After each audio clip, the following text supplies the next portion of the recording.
নমস্কার বন্ধুরা, all India job today চ্যানেলে আপনাদের সবাইকে স্বাগত। তো আপনাদের ব্যাংকে যদি ডিবিটি লিংক অ্যাক্টিভ না থাকে তাহলে কিন্তু আপনি অন্নপূর্ণা ভান্ডার প্রকল্পের কিন্তু টাকা পাবেন না, যুব সাথী বা যুব শক্তি প্রকল্পের কিন্তু টাকা পাবেন না, এবং কৃষক বন্ধু কিংবা যত রকম প্রকল্প আছে সমস্ত রকম প্রকল্প, লক্ষ্মীর ভান্ডার প্রকল্প যেটা কিন্তু অন্নপূর্ণা ভান্ডার করা হয়েছে সেই প্রকল্পের টাকা কিন্তু আপনি পাবেন না যদি আপনার ব্যাংকের ডিবিটি লিংক অ্যাক্টিভ না থাকে। তো সেই ডিবিটি লিংকটা কিন্তু আপনি ঘরে বসে নিজের মোবাইল থেকে মাত্র 2 মিনিটে এই মুহূর্তে কিন্তু মোবাইল থেকেই করতে পারবেন, খুব সহজ পদ্ধতিতে। আজকে কিন্তু আপনাদের আমি দেখিয়ে দেবো। তো অবশ্যই সমস্ত ভিডিওটা কিন্তু একদম ধীরে ধীরে দেখতে থাকুন। এ টু জেড আপনাকে কিন্তু বলা হয়েছে। আমি আজকের ভিডিওতে দুটি বিষয় নিয়ে আলোচনা করব।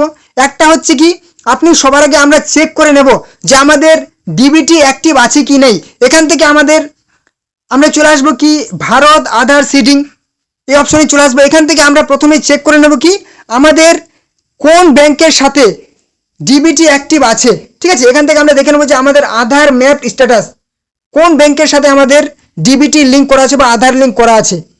তারপরে আমরা দেখে নেব যে আমাদের যদি না থাকে তাহলে আমরা কি করে নিজেদের ফোন থেকে ডিবিটি অর্থাৎ আধার লিঙ্কটা করব। অবশ্যই কিন্তু দেখে নেব, এটা কিন্তু আপনাকে অবশ্যই করতে হবে, নাহলে কিন্তু আপনার যুব শক্তি, বেকার ভাতা কিংবা আপনার কিন্তু অন্নপূর্ণা ভান্ডার প্রকল্পে কিন্তু টাকা কখনোই ঢুকবে না। তো চলুন অবশ্যই আমরা ভিডিওটি সম্পূর্ণ ডিটেলসে দেখে নেব। তার আগে একটি গুরুত্বপূর্ণ কথা, অবশ্যই চ্যানেলটিকে সাবস্ক্রাইব করে দেবেন, তাহলে প্রত্যেকদিন নতুন নতুন প্রকল্পের সমস্ত রকম A to Z তথ্য পাওয়ার জন্য কিন্তু আপনার এই চ্যানেলে সবার আগে পেয়ে যাবেন। অবশ্যই চ্যানেলটি নতুন হলে চ্যানেলটিকে সাবস্ক্রাইব করে দেন। ভিডিওটি যদি ভালো লাগে একটা লাইক করে দেবেন, কোনো রকম প্রশ্ন থাকলে কমেন্ট বক্সে জানাবেন। আর অবশ্যই ভিডিওটি আপনাদের বন্ধু বান্ধবী আত্মীয় পরিজনের সাথে অন্য কোনো হোয়াটসঅ্যাপ ফেসবুক গ্রুপে কিন্তু শেয়ার করে দিন, যাতে তারাও গুরুত্বপূর্ণ খবরগুলি পেয়ে যায়। ওকে, তো চলুন। তো এবারে হচ্ছে ডিবিটি লিঙ্ক করার জন্য সবার আগে আমরা মোবাইলে চলে যাবো কি গুগল কিংবা ক্রোম যে কোনো একটা ব্রাউজারে চলে যাবো, গিয়ে সার্চ করব NPCI। ঠিক আছে, এই কিন্তু অফিসিয়াল পোর্টালটি কিন্তু এর আগে কিন্তু ঠিকমতো কাজ করছিল না, এটা কিন্তু আবার কিন্তু নতুন করে একদম আপডেট করা হয়েছে। তো NPCI লিখে আমরা সার্চ করব। সার্চ করার পর এখানে কিন্তু প্রথম যে আমাদের অফিসিয়াল পোর্টালটা চলে আসবে NPCI, ঠিক আছে, .org.in। এখানে আমরা কিন্তু একবার ক্লিক করে দেবো। এখানে ক্লিক করলে কিন্তু আমাদের সামনে নতুন একটা পেজ ওপেন হয়ে যাবে, একদম পুরোপুরি কিন্তু ভারত সরকারের অফিসিয়াল পোর্টাল এরকম কিন্তু পোর্টাল একটা ওপেন হয়ে যাবে, একদম পেজ ওপেন হয়ে যাবে। এখানে আসার পর অনেকের কিন্তু এরকম শো করবে, অনেকের কিন্তু একটু অন্যরকম শো করবে। ঠিক আছে, কিরকম শো করতে পারে, অনেকের কিন্তু তোমার যদি মোবাইলে ডেস্কটপ মোড ওপেন থাকে, ঠিক আছে, এই যে ডেস্কটপ সাইট ওপেন থাকে তাহলে কিন্তু এরকম দেখাবে। এখানে যদি এরকম শো করে তাহলে কিন্তু কাস্টমার যে অপশনটা আছে এখানে কিন্তু তোমাকে ক্লিক করতে হবে। যদি ডেস্কটপ মোড ওপেন না থাকে তাহলে কিন্তু তোমার কিরকম দেখাবে একবার দেখে নাও, কারণ অনেকের অনেক রকম কিন্তু শো করতে পারে। তোমার কিন্তু এরকম দেখাবে যদি ডেস্কটপ মোড ওপেন না থাকে, তুমি যেরকম ইচ্ছা তুমি সেটা করে অন করে কিন্তু করতে পারবে কাজটা। যদি এরকম দেখায় তাহলে কিন্তু সাইডে দেখতে পাচ্ছ বাম দিকের ওপরে 3টে লাইন দেখতে পাচ্ছ, এখানে তুমি একবার ক্লিক করে দাও। এখানে ক্লিক করলেই তোমার সামনে কিন্তু বেশ কয়েকটা অপশন চলে আসলো। ঠিক আছে, যেখানে বলেছে একটা কাস্টমার বলে এখানে কিন্তু অপশন এসছে। মোট কথা হচ্ছে কাস্টমার বলে যে অপশনটা থাকবে সেখানে তোমাকে একবার ক্লিক করে দিতে হবে। এখানে ক্লিক করলেই এখানে তোমার কিন্তু একটা অপশন চলে এসছে কি ভারত আধার সিডিং এনেবল অর্থাৎ BAAC, এখানে তোমাকে একবার ক্লিক করে দিতে হবে। তো চলো আমি কিন্তু একটু সুবিধার জন্য কিন্তু ডেস্কটপ সাইট ওপেন করে কিন্তু পেজটাকে আমি কিন্তু সমস্ত কাজগুলি করব, কারণ ডেস্কটপ সাইট ওপেন করে নিলে আমাদের কম্পিউটারে যেরকম শো করে সেরকম কিন্তু শো করবে। তো এখানে কিন্তু অনেক সুবিধা হয়, তার জন্য আমরা ডেস্কটপ সাইট কিন্তু ওপেন করবো। এবার হচ্ছে কাস্টমার বলে যে অপশনটা আছে এখানে আমি একবার ক্লিক করে দেবো। বেশ, এখানে ক্লিক করার পর প্রথমে যে অপশনটা দেখতে পাচ্ছি আবার সে ভারত আধার সিডিং এনেবল BAAC, এখানে একবার ক্লিক করে দিলাম। এখানে ক্লিক করলে কিন্তু কয়েকটি আবার অপশন চলে আসবে, একটু লোডিং হচ্ছে। এখানে আমার সময় দিয়ে দিচ্ছি কি 7 মিনিট 59 সেকেন্ড বা 60 সেকেন্ড দিয়েছিল, 8 মিনিটের মতো সময় দিয়েছিল। এবারে এখানে আমার কিন্তু দুটো কাজ, আজকে আমরা দুটো বিষয় নিয়ে আলোচনা করবো, হচ্ছে আধার ম্যাপ স্ট্যাটাস এবং হচ্ছে কি আধার সিডিং বা ডিসিডিং, অর্থাৎ ব্যাংকের অ্যাকাউন্টের সাথে আধার লিঙ্ক করব এবং আমরা আগে চেক করে নেবো যে আমাদের ব্যাংকের সাথে আধার লিঙ্ক আছে কি নেই, বা কোন ব্যাংকের সাথে আধার লিঙ্ক আছে সেটা কিন্তু আমরা চেক করে নেব।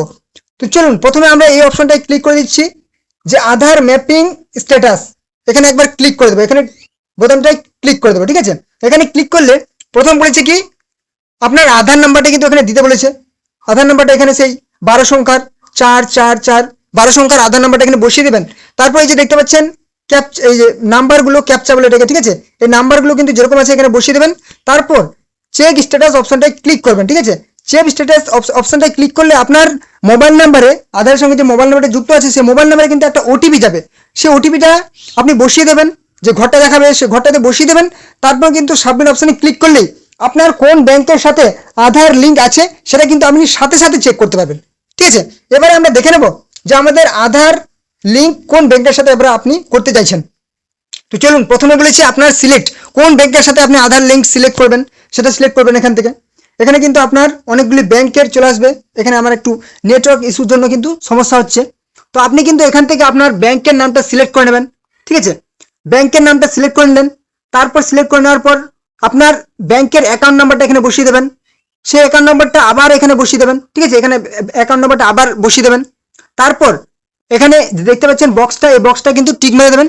তারপর একটু নিচে চলে আসবেন, এখানে কিন্তু এই যে ক্যাপচাটা একটু শো করবে, এই যে ক্যাপচাটা দেখতে পাচ্ছেন, এই ক্যাপচাটা এখানে বসিয়ে দেবেন। তারপর আপনার সেই মোবাইল নাম্বারে একটা ওটিপি যাবে, সেই ওটিপিটা বসিয়ে দেবেন। সাবমিট অপশনে ক্লিক করে দেবেন, মানে এখন আপনি সাবমিট অপশনে ক্লিক করবেন, তারপর ওটিপি যাবে, ওটিপিটা বসিয়ে দেবেন। তারপর কিন্তু আপনার কিন্তু একদম যে ব্যাংকের সাথে আপনি লিঙ্ক করতে চাইছেন সেই ব্যাংকের সাথে কিন্তু আধার আপনি লিঙ্ক করতে পারবেন। তো অবশ্যই আপনি কিন্তু যত তাড়াতাড়ি পারবেন লিঙ্কটি করে নেন। এছাড়াও যদি কোনো রকম সমস্যা হয় অবশ্যই কিন্তু কমেন্ট বক্সে জানাবেন।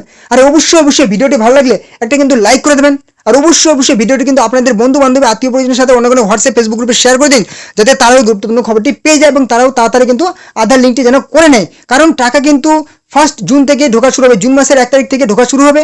অতএব টাকা পেতে হলে আপনারা আপনাদের আত্মীয় পরিজনের সাথে ভিডিওটি শেয়ার করে দিন এবং অবশ্যই চ্যানেলকে সাবস্ক্রাইব করে রাখবেন। ঠিক আছে, এরকম সমস্ত রকম গুরুত্বপূর্ণ সেই প্রকল্পের আপডেট, চাকরির আপডেট পাওয়ার জন্য অবশ্যই চ্যানেলটিকে সাবস্ক্রাইব করে রাখবেন। তো এই ছিল আজকের গুরুত্বপূর্ণ আপডেট। দেখা হবে নেক্সট আমাদের আপডেটের সাথে।